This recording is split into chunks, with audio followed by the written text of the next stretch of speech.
அப்போஸ்தலனாகிய பவுல் கலாத்தியருக்கு எழுதின நிருபம். முதலாம் அதிகாரம்.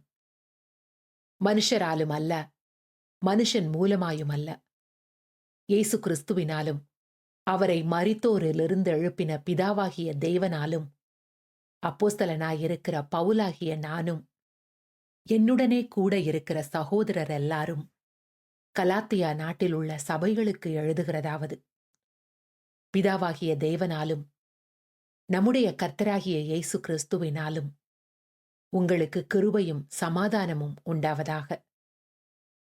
அவர் நம்மை இப்பொழுதிருக்கிற பொல்லாத பிரபஞ்சத்தினின்று விடுவிக்கும்படி நம்முடைய பிதாவாகிய தேவனுடைய சித்தத்தின்படியே நம்முடைய பாவங்களுக்காக தம்மை தாமே ஒப்புக்கொடுத்தார்.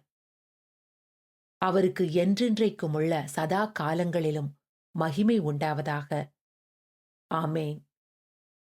உங்களை கிறிஸ்துவின் கிருபையினாலே அழைத்தவரை நீங்கள் இவ்வளவு சீக்கிரமாய் விட்டு வேறொரு சுவிசேஷத்திற்கு திரும்புகிறதை பற்றி நான் ஆச்சரியப்படுகிறேன். வேறொரு சுவிசேஷம் இல்லையே?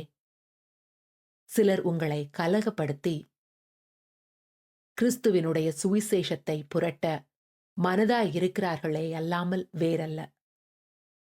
நாங்கள் உங்களுக்கு பிரசங்கித்த சுவிசேஷத்தை அல்லாமல் நாங்களாவது, வானத்திலிருந்து வருகிற ஒரு தூதனாவது வேறொரு சுவிசேஷத்தை உங்களுக்கு பிரசங்கித்தால் அவன் சபிக்கப்பட்டவனாயிருக்க கடவன்.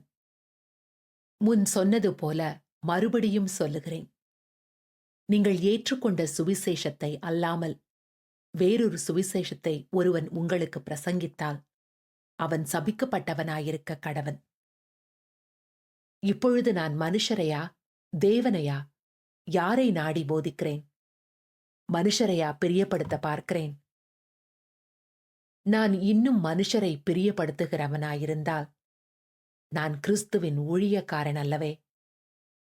மேலும் சகோதரரே, என்னால் பிரசங்கிக்கப்பட்ட சுவிசேஷம் மனுஷருடைய யோசனையின் படியானதல்லவென்று உங்களுக்கு தெரிவிக்கிறேன். நான் அதை ஒரு மனுஷனால் பெற்றதுமில்லை, மனுஷனால் கற்றதுமில்லை. இயேசு கிறிஸ்துவே அதை எனக்கு வெளிப்படுத்தினார். நான் யூத மார்க்கத்தில் இருந்தபோது என்னுடைய நடக்கையை குறித்து கேள்விப்பட்டிருப்பீர்கள். தேவனுடைய சபையை நான் மிகவும் துன்பப்படுத்தி அதை பாழாக்கி என் ஜனத்தாரில் என் வயதுள்ள அநேகரை பார்க்கிலும் யூத மார்க்கத்திலே தேறினவனாய் என் பிதாக்களுடைய பாரம்பரிய நியமங்களுக்காக மிகவும் பக்தி வைராக்கியம் உள்ளவனாயிருந்தேன். அப்படியிருந்தும் நான் என் தாயின் வயிற்றில் இருந்தது முதல் என்னை பிரித்தெடுத்து தம்முடைய கிருபையினால் அழைத்த தேவன் தம்முடைய குமாரனை நான் புற ஜாதிகளிடத்தில் சுவிசேஷமாய் அறிவிக்கும் பொருட்டாக அவரை எனக்குள் வெளிப்படுத்த பிரியமாயிருந்தபோது உடனே நான் மாம்சத்தோடும் இரத்தத்தோடும் யோசனை பண்ணாமலும் எனக்கு முன்னே அப்போஸ்தலனானவர்களிடத்திலே எருசலேமுக்கு போகாமலும் அரபி தேசத்திற்கு புறப்பட்டு போய் மறுபடியும் தமஸ்கு ஊருக்கு திரும்பி வந்தேன். 3 வருஷம் சென்ற பின்பு பேதுருவை கண்டு கொள்ளும்படி நான் எருசலேமுக்கு போய் அவனிடத்தில் 15 நாள் தங்கியிருந்தேன். கர்த்தருடைய சகோதரனாகிய யாக்கோபை தவிர அப்போஸ்தலரில் வேறொருவரையும் நான் காணவில்லை. நான் உங்களுக்கு எழுதுகிற இவைகள் பொய்யல்லவென்று தேவனுக்கு முன்பாக நிச்சயமாய் சொல்லுகிறேன். பின்பு சீரியா சிலிசியா நாடுகளின் புறங்களில் வந்தேன். மேலும் யூதேயா தேசத்திலே கிறிஸ்துவுக்குள்ளான சபைகளுக்கு முகமறியாதவனாயிருந்தேன். முன்னே நம்மை துன்பப்படுத்தினவனே தான் அழிக்க தேடின விசுவாசத்தை இப்பொழுது பிரசங்கிக்கிறான் என்பதை மாத்திரம் அவர்கள் கேள்விப்பட்டிருந்து என்னை பற்றி தேவனை மகிமைப்படுத்தினார்கள். அப்போஸ்தலனாகிய பவுல் கலாத்தியருக்கு எழுதின நிருபம். 2ஆம் அதிகாரம். 14 வருஷம் சென்ற பின்பு நான் தீத்துவை கூட்டிக் கொண்டு பர்னபாவுடனே கூட மறுபடியும் எருசலேமுக்கு போனேன். நான் தெய்வ அறிவிப்பினாலே போய் புற ஜாதிகளிடத்தில் நான் பிரசங்கிக்கிற சுவிசேஷத்தை அவர்களுக்கு விவரித்து காண்பித்தேன். ஆயினும் நான் ஓடுகிறதும் ஓடினதும் வீணாகாதபடிக்கு எண்ணிக்கை உள்ளவர்களுக்கே தனிமையாய் விவரித்து காண்பித்தேன். ஆனாலும் என்னுடனே கூட இருந்த தீத்து கிரேக்கனாயிருந்தும் விருத்த சேதனம் பண்ணிக்கொள்ளும்படிக்கு கட்டாயம் பண்ணப்படவில்லை. கிறிஸ்து இயேசுவுக்குள் நமக்கு உண்டான சுயாதீனத்தை உளவு பார்த்து நம்மை நியாயப்பிரமாணத்திற்கு அடிமைகளாக்கும் பொருட்டாக பக்க வழியாய் நுழைந்த கள்ள சகோதரர் நிமித்தம் அப்படியாயிற்று. சுவிசேஷத்தின் சத்தியம் உங்களிடத்திலே நிலைத்திருக்கும்படி நாங்கள் ஒரு நாழிகையாகிலும் அவர்களுக்கு கீழ்ப்படிந்து இணங்கவில்லை. அல்லாமலும் எண்ணிக்கையுள்ளவர்களாயிருந்தவர்கள் எனக்கு ஒன்றும் போதிக்கவில்லை. அவர்கள் எப்படிப்பட்டவர்களாயிருந்தாலும் எனக்கு கவலை இல்லை, அக்கறை இல்லை. தேவன் மனுஷரிடத்தில் பட்சபாதம் உள்ளவர் அல்லவே. அதுவும் அல்லாமல் விருத்த சேதனம் உள்ளவர்களுக்கு அப்போஸ்தலனாயிருக்கும்படி பேதுருவை பலப்படுத்தினவர் புறஜாதிகளுக்கு அப்போஸ்தலனாயிருக்கும்படி என்னையும் பலப்படுத்தினபடியால் விருத்த சேதனம் உள்ளவர்களுக்கு சுவிசேஷத்தை பிரசங்கிக்கும்படி பேதுருவுக்கு கையளிக்கப்பட்டது போல விருத்த சேதனம் இல்லாதவர்களுக்கு பிரசங்கிக்கும்படி அது எனக்கும் கையளிக்கப்பட்டதென்று அவர்கள் கண்டு எனக்கு அளிக்கப்பட்ட கிருபையை அறிந்தபோது தூண்களாக எண்ணப்பட்ட யாக்கோபும் கேபாவும் யோவானும் தாங்கள் விருத்த சேதனம் உள்ளவர்களுக்கும் நாங்கள் புறஜாதிகளுக்கும் பிரசங்கிக்கும்படி அந்நியோனிய ஐக்கியத்திற்கு அடையாளமாக எனக்கும் பர்னபாவுக்கும் வலது கை கொடுத்து தரித்திரரை நினைத்துக் கொள்ளும் படிக்கு மாத்திரம் சொன்னார்கள். அப்படி செய்யும்படி அதற்கு முன்னமே நானும் கருத்துள்ளவனாயிருந்தேன். மேலும் பேதுரு அந்தியோக்கியாவுக்கு வந்தபோது அவன் மேல் குற்றஞ் சுமந்ததினால் நான் முகமுகமாய் அவனோடே எதிர்த்தேன். எப்படியெனில் யாக்கோபினிடத்திலிருந்து சிலர் வருகிறதற்கு முன்னே அவன் புறஜாதியாருடனே சாப்பிட்டான். அவர்கள் வந்தபோதோ விருத்த சேதனம் உள்ளவர்களுக்கு பயந்து விலகி பிரிந்தான். மற்ற யூதரும் அவனுடனே கூட மாயம் பண்ணினார்கள். அவர்களுடைய மாயத்தினாலே பர்னபாவும் இழுப்புண்டான். இப்படி அவர்கள் சுவிசேஷத்தின் சத்தியத்திற்கேற்றபடி சரியாய் நடவாததை நான் கண்டபோது எல்லாருக்கும் முன்பாக நான் பேதுருவை நோக்கி சொன்னது என்னவென்றால், யூதனாயிருக்கிற நீர் யூதர் முறைமையாக நடவாமல் புறஜாதியார் முறைமையாக நடந்து கொண்டிருக்க புறஜாதியாரை யூதர் முறைமையாக நடக்கும்படி நீர் எப்படி கட்டாயம் பண்ணலாம்? புறஜாதியாரில் பிறந்த பாவிகளாயிராமல் சுபாவத்தின்படி யூதராயிருக்கிற நாமும் இயேசு கிறிஸ்துவை பற்றும் விசுவாசத்தினாலேயன்றி நியாயப்பிரமாணத்தின் கிரியைகளினாலே மனுஷன் நீதிமானாக்கப்படுவதில்லை என்று அறிந்து நியாயப்பிரமாணத்தின் கிரியைகளினால் அல்ல, கிறிஸ்துவை பற்றும் விசுவாசத்தினாலே நீதிமான்களாக்கப்படும்படிக்கு கிறிஸ்து இயேசுவின் மேல் விசுவாசிகளானோம். நியாயப்பிரமாணத்தின் கிரியைகளினாலே எந்த மனுஷனும் நீதிமானாக்கப்படுவதில்லையே. கிறிஸ்துவுக்குள் நீதிமான்களாக்கப்படும்படி நாடுகிற நாமும் பாவிகளாக காணப்படுவோமானால் கிறிஸ்து பாவத்திற்கு காரணரோ? அல்லவே. நான் இடித்து போட்டவைகளையே நான் மறுபடியும் கட்டினால் பிரமாணத்தை மீறுகிறவன் என்று காணப்படுவேன். தேவனுக்கென்று பிழைக்கும்படி நான் நியாயப்பிரமாணத்தினாலே நியாயப்பிரமாணத்திற்கு மரித்தேனே. கிறிஸ்துவுடனே கூட சிலுவையில் அறையப்பட்டேன். ஆயினும் பிழைத்திருக்கிறேன். இனி நான் அல்ல, கிறிஸ்துவே எனக்குள் பிழைத்திருக்கிறார். நான் இப்பொழுது மாமிசத்தில் பிழைத்திருக்கிறதோ, என்னில் அன்பு கூர்ந்து எனக்காக தம்மை தாமே ஒப்புக்கொடுத்த தேவனுடைய குமாரனை பற்றும் விசுவாசத்தினாலே பிழைத்திருக்கிறேன். நான் தேவனுடைய கிருபையை விருதாவாக்குகிறதில்லை. நீதியானது நியாயப்பிரமாணத்தினாலே வருமானால் கிறிஸ்து மரித்தது வீணாயிருக்குமே. அப்போஸ்தலனாகிய பவுல் கலாத்தியருக்கு எழுதின நிருபம் 3ஆம் அதிகாரம். புத்தியில்லாத கலாத்தியரே, நீங்கள் சத்தியத்திற்கு கீழ்ப்படியாமற் போகத்தக்கதாக உங்களை மயக்கினவன் யார்? இயேசு கிறிஸ்து சிலுவையில் அறையப்பட்டவராக உங்கள் கண்களுக்கு முன் பிரத்தியட்சமாய் உங்களுக்குள்ளே வெளிப்படுத்தப்பட்டிருந்தாரே. ஒன்றை மாத்திரம் உங்களிடத்தில் அறிய விரும்புகிறேன். நியாயப்பிரமாணத்தின் கிரியைகளினாலேயோ விசுவாச கேள்வியினாலேயோ எதினாலே ஆவியை பெற்றீர்கள்? ஆவியினாலே ஆரம்பம் பண்ணின நீங்கள் இப்பொழுது மாமிசத்தினாலே முடிவு பெறப் போகிறீர்களோ? நீங்கள் இத்தனை புத்தியினரா? இத்தனை பாடுகளையும் வீணாய்ப்பட்டீர்களோ? அவைகள் வீணாய் போயிற்றே. அன்றியும் உங்களுக்கு ஆவியை அளித்து உங்களுக்குள்ளே அற்புதங்களை நடப்பிக்கிறவர் அதை நியாயப்பிரமாணத்தின் கிரியைகளினாலேயோ விசுவாச கேள்வியினாலேயோ எதினாலே செய்கிறார்? அப்படியே ஆபிரகாம் தேவனை விசுவாசித்தான், அது அவனுக்கு நீதியாக எண்ணப்பட்டது. ஆகையால் விசுவாச மார்க்கத்தார் எவர்களோ அவர்களே ஆபிரகாமின் பிள்ளைகளென்று அறிவீர்களாக. மேலும் தேவன் விசுவாசத்தினாலே புற ஜாதிகளை நீதிமான்களாக்குகிறார் என்று வேதம் முன்னாகக் கண்டு, உனக்குள் சகல ஜாதிகளும் ஆசீர்வதிக்கப்படும் என்று ஆபிரகாமுக்கு சுவிசேஷமாய் முன்னறிவித்தது.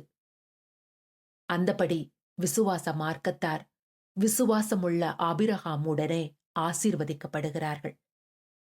நியாயப்பிரமாணத்தின் கிரியைக்காரராகிய யாவரும் சாபத்திற்குட்பட்டிருக்கிறார்கள். நியாயப்பிரமாண புஸ்தகத்தில் எழுதப்பட்டவைகளையெல்லாம் செய்யத்தக்கதாக அவைகளில் நிலைத்திராதவன் எவனோ அவன் சபிக்கப்பட்டவன் என்று எழுதியிருக்கிறதே. நியாயப்பிரமாணத்தினாலே ஒருவனும் தேவனிடத்தில் நீதிமானாகிறதில்லை என்பது வெளியரங்கமாயிருக்கிறது. ஏனெனில் விசுவாசத்தினாலே நீதிமான் பிழைப்பான் என்று எழுதியிருக்கிறதே. நியாயப்பிரமாணமோ விசுவாசத்திற்குரியதல்ல. அவைகளை செய்கிற மனுஷனே அவைகளால் பிழைப்பான். மரத்திலே தூக்கப்பட்ட எவனும் சபிக்கப்பட்டவன் என்று எழுதியிருக்கிறபடி கிறிஸ்து நமக்காக சாபமாகி நியாயப்பிரமாணத்தின் சாபத்திற்கு நம்மை நீங்கலாக்கி மீட்டுக் கொண்டார்.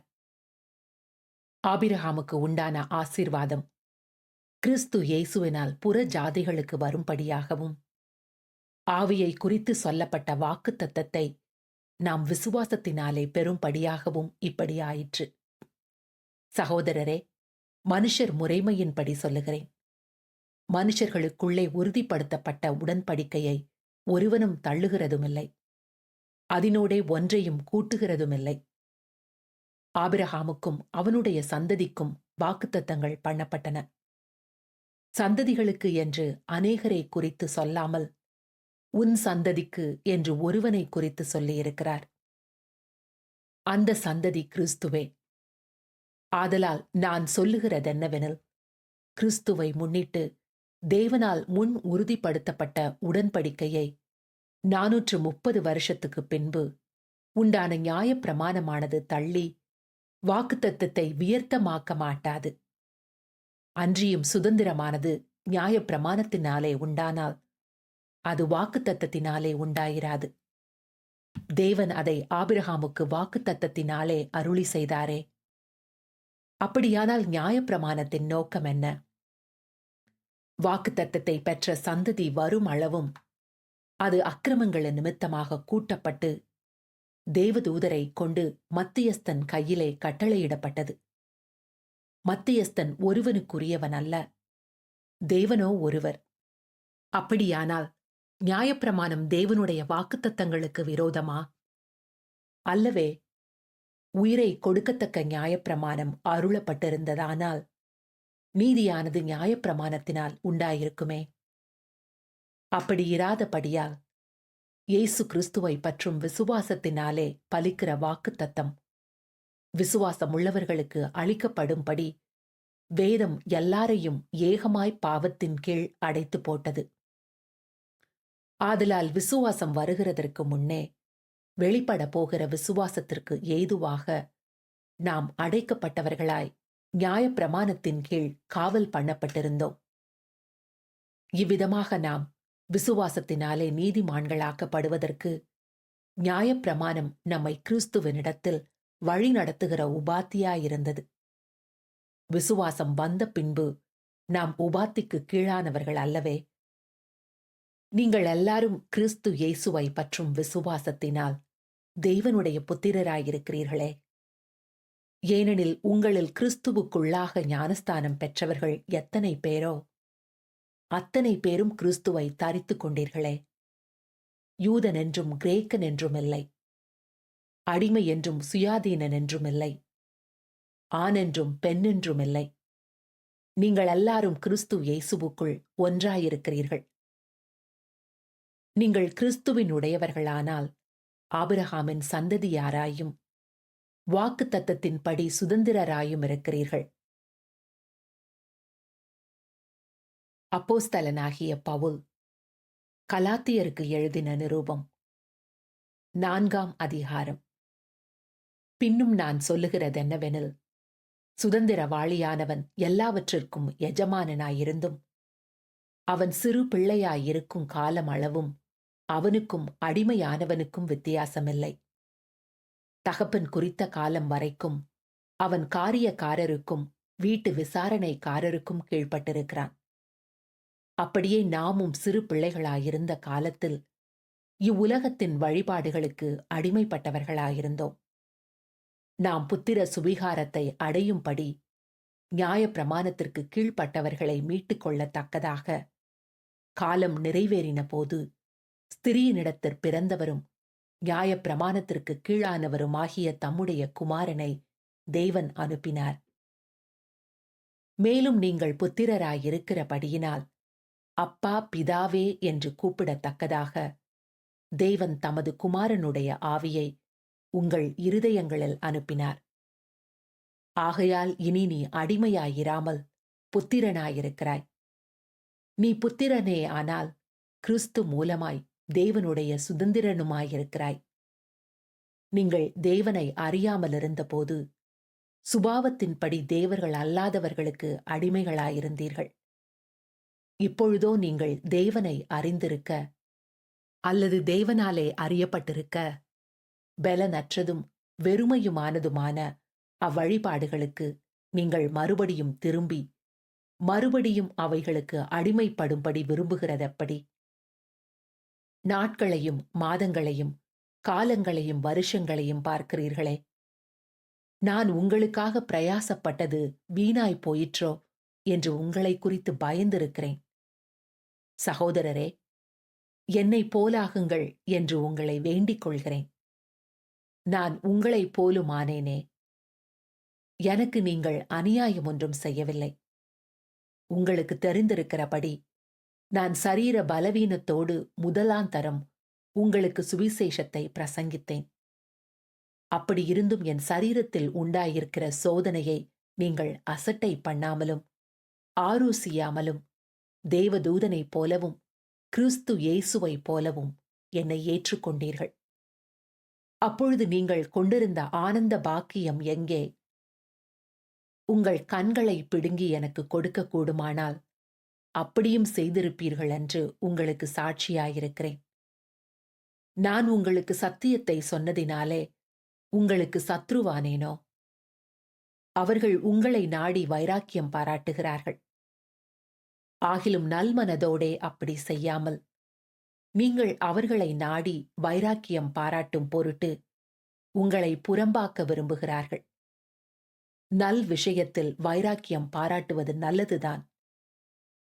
அதை நான் உங்களிடத்தில் இருக்கும் பொழுது மாத்திரமல்ல, எப்பொழுதும் பாராட்ட வேண்டும். என் சிறு பிள்ளைகளே, கிறிஸ்து உங்களிடத்தில் உருவாகும் அளவும் உங்களுக்காக மறுபடியும் கற்ப வேதனைப்படுகிறேன்.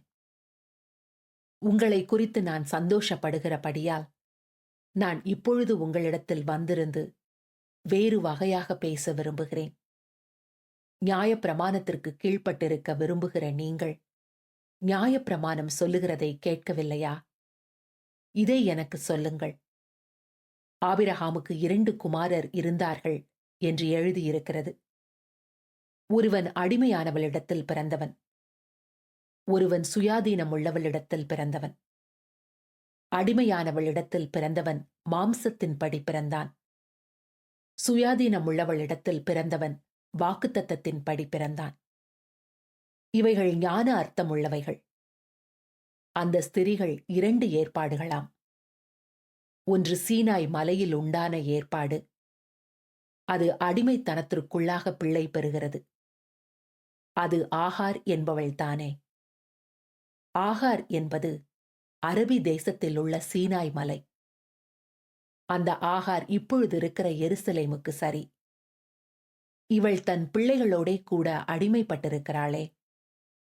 மேலான எருசலேமோ சுயாதீனமுள்ளவள். அவளே நம் எல்லாருக்கும் தாயானவள். அந்தப்படி பிள்ளை பெறாத மலடியே மகிழ்ந்திரு. கற்ப வேதனை படாதவளே களிப்பாய் எழும்பி ஆர்ப்பரி. புருஷன் உள்ளவளை பார்க்கிலும் அநாத ஸ்திரிக்கே அதிக பிள்ளைகள் உண்டு என்று எழுதியிருக்கிறது. சகோதரரே, நாம் ஈசாக்கை போல வாக்குத்தத்தத்து பிள்ளைகளாயிருக்கிறோம். ஆகிலும் மாம்சத்தின்படி பிறந்தவன் ஆவியின்படி பிறந்தவனை அப்பொழுது துன்பப்படுத்தினது போல இப்பொழுதும் நடந்து வருகிறது. இதை குறித்து வேதம் என்ன சொல்லுகிறது? அடிமையானவளின் மகன் சுயாதீனமுள்ளவளுடைய குமாரனோடே சுதந்திரவாளியாயிருப்பதில்லை. ஆகையால் அடிமையானவளையும் அவளுடைய மகனையும் புறம்பே தள்ளு என்று சொல்லுகிறது. இப்படி இருக்க சகோதரரே, நாம் அடிமையானவளுக்கு பிள்ளைகளாயிராமல் சுயாதீனமுள்ளவளுக்கே பிள்ளைகளாயிருக்கிறோம். அப்போஸ்தலனாகிய பவுல் கலாத்தியருக்கு எழுதின நிருபம் 5ஆம் அதிகாரம். ஆனபடியினாலே நீங்கள் மறுபடியும் அடிமைத்தனத்தின் நுகத்துக்குட்படாமல் கிறிஸ்து நமக்கு உண்டாக்கின சுயாதீன நிலைமையிலே நிலை கொண்டிருங்கள். இதோ நீங்கள் விருத்த சேதனம் பண்ணிக்கொண்டால் கிறிஸ்துவினால் உங்களுக்கு ஒரு பிரயோஜனமும் இராது என்று பவுலாகிய நான் உங்களுக்கு சொல்லுகிறேன். மேலும் விருத்த சேதனம் பண்ணிக்கொள்ளுகிற எந்த மனுஷனும் நியாயப்பிரமாணம் முழுவதையும் நிறைவேற்ற கடனாளியாயிருக்கிறான் என்று மறுபடியும் அப்படிப்பட்டவனுக்கு சாட்சியாக சொல்லுகிறேன். நியாயப்பிரமாணத்தினால் நீதிமான்களாக விரும்புகிற நீங்கள் யாவரும் கிறிஸ்துவை விட்டு பிரிந்து கிருபையினின்று விழுந்தீர்கள். நாங்களோ நீதி கிடைக்குமென்று ஆவியைக் கொண்டு விசுவாசத்தினால் நம்பிக்கையோடே காத்திருக்கிறோம். கிறிஸ்து இயேசுவினிடத்தில் விருத்த சேதனமும் விருத்த சேதனமில்லாமையும் ஒன்றுக்கும் உதவாது. அன்பினால் கிரியை செய்கிற விசுவாசமே உதவும். நீங்கள் நன்றாய் ஓடினீர்களே. சத்தியத்திற்கு கீழ்ப்படியாமற் போக உங்களுக்கு தடை செய்தவன் யார்? இந்த போதனை உங்களை அழைத்தவரால் உண்டானதல்ல. புளிப்புள்ள கொஞ்ச மாவானது பிசைந்த மாவனைத்தையும் உப்ப பண்ணும். நீங்கள் வேறு விதமாய் சிந்திக்க மாட்டீர்கள் என்று நான் கர்த்தருக்குள் உங்களை குறித்து நம்பிக்கையாயிருக்கிறேன். உங்களை கலக்குகிறவன் எப்படிப்பட்டவனாயிருந்தாலும் தனக்கேற்ற ஆக்கினையை அடைவான். சகோதரரே, இதுவரைக்கும் நான் விருத்த சேதனத்தை பிரசங்கிக்கிறவனாயிருந்தால் இதுவரைக்கும் என்னத்திற்கு துன்பப்படுகிறேன்? அப்படியானால் சிலுவையைப் பற்றி வரும் இடரல் ஒழிந்திருக்குமே. உங்களை கலக்குகிறவர்கள் தரிப்புண்டு போனால் நலமாயிருக்கும். சகோதரரே, நீங்கள் சுயாதீனத்திற்கு அழைக்கப்பட்டீர்கள். இந்த சுயாதீனத்தை நீங்கள் மாமிசத்திற்கு ஏதுவாக அனுசரியாமல் அன்பினாலே ஒருவருக்கொருவர் ஊழியம் செய்யுங்கள். உன்னிடத்தில் நீ அன்பு கூறுவது போல பிறனிடத்திலும் அன்பு கூறுவாயாக என்கிற இந்த ஒரே வார்த்தையிலே நியாயப்பிரமாணம் முழுவதும் நிறைவேறும். நீங்கள் ஒருவரை ஒருவர் கடிந்து பட்சித்தீர்களானால் அழிவீர்கள். அப்படி ஒருவரால் ஒருவர் அழிக்கப்படாதபடிக்கு எச்சரிக்கையாயிருங்கள். பின்னும் நான் சொல்லுகிறதென்னவென்றால், ஆவிக்கேற்றபடி நடந்து கொள்ளுங்கள். அப்பொழுது மாம்ச இச்சையை நிறைவேற்றாதிருப்பீர்கள். மாம்சம் ஆவிக்கு விரோதமாகவும் ஆவி மாம்சத்துக்கு விரோதமாகவும் இச்சிக்கிறது. நீங்கள் செய்ய வேண்டும் என்றிருக்கிறவைகளை செய்யாத படிக்கு இவைகள் ஒன்றுக்கொன்று விரோதமாயிருக்கிறது.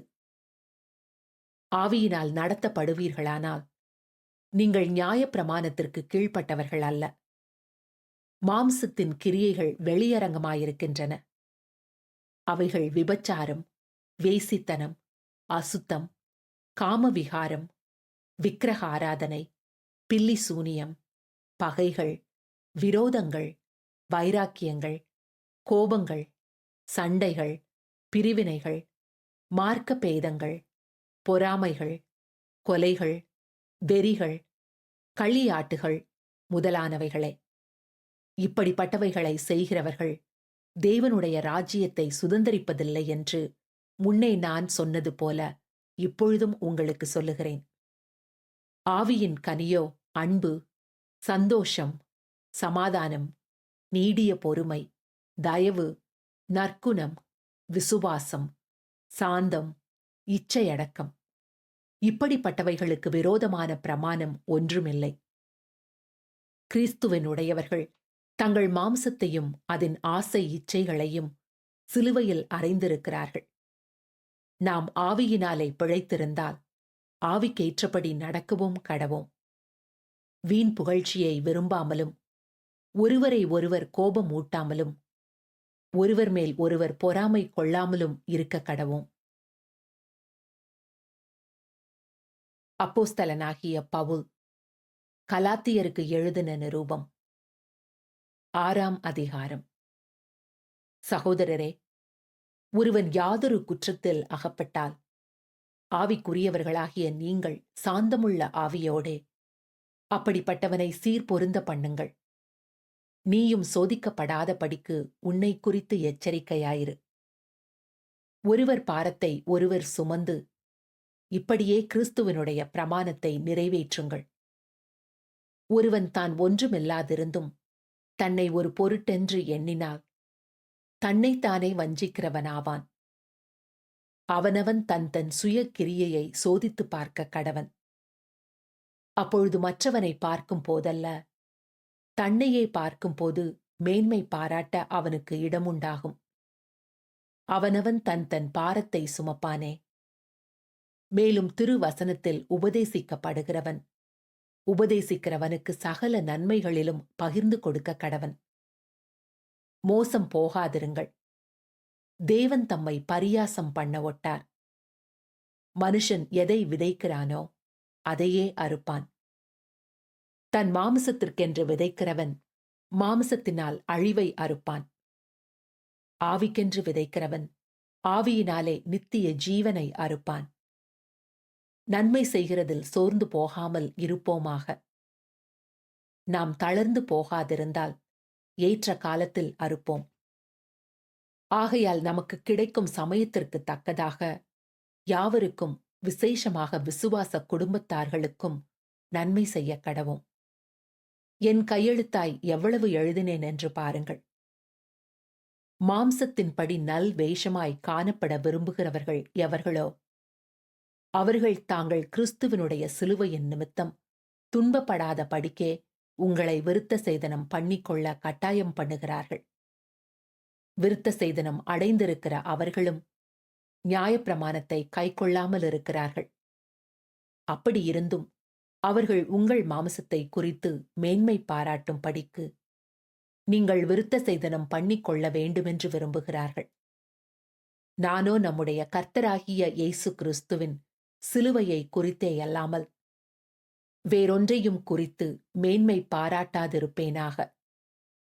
அவரால் உலகம் எனக்கு சிலுவையில் அறையுண்டிருக்கிறது. நானும் உலகத்திற்கு சிலுவையில் அறையுண்டிருக்கிறேன். கிறிஸ்து இயேசுவுக்குள் விருத்த சேதனமும் ஒன்றுமில்லை, விருத்த சேதனமில்லாமையும் ஒன்றுமில்லை. புது சிருஷ்டியே காரியம். இந்த பிரமாணத்தின்படி நடக்கிறவர்கள் எவர்களோ அவர்களுக்கும் தேவனுடைய இஸ்ரவேலருக்கும் சமாதானமும் இரக்கமும் உண்டாயிருப்பதாக. இனிமேல் ஒருவனும் எனக்கு வருத்தம் உண்டாக்காதிருப்பானாக. கர்த்தராகிய இயேசுவினுடைய அச்ச அடையாளங்களை நான் என் சரீரத்திலே தரித்துக் கொண்டிருக்கிறேன். சகோதரரே, நம்முடைய கர்த்தராகிய இயேசு கிறிஸ்துவின் கிருபை உங்கள் ஆவியுடனே கூட இருப்பதாக.